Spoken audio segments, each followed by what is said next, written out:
Emirimu gy'okuzimba n'okuddaabiriza oluguudo mu kitundu ky'e Makindye ku luguudo lw'e Kibuye-Salama Road gutandise ng'ekigendererwa kya kutumbula n'okukendeeza ku buzibu obubadde bwegwanyiza abakozesa oluguudo luno.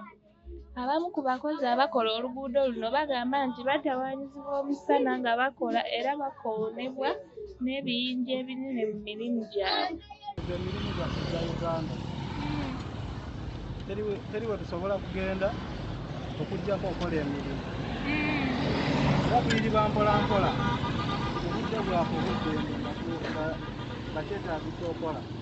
Kati akasana okakola otya? Kano akasana kadde kanyiika naye ntiiruwo era kankosaamu naye lwakuba nti nina erementi tekankosa nnyo. Kati bino ebiyinjawo nga muzimba tebibakoona nga ndaba ebimu binene nnyo. Bino ebiyinja era bitukoona era olaba zino enjala byatukoonakona naye tuguma jasiti tukola ssente. Eyo Uganda yaffe teri mulimu gutalimu buzibu.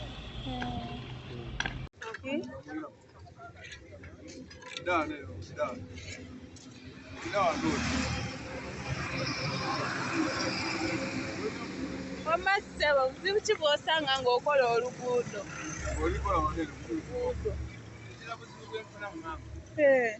Emirimu gino gigenda kwanguyiza entambula y'abantu n'ebyamaguzi ate n'okwongera obukuumi eri abatambuza ebidduka n'abatambuza ebigere. Emirimu gino gigenda mu maaso nga bakozesa oluguudo bakubirizibwa okugoberera obubonero bwonna obuteekeddwawo okusobola okwewala obubenje.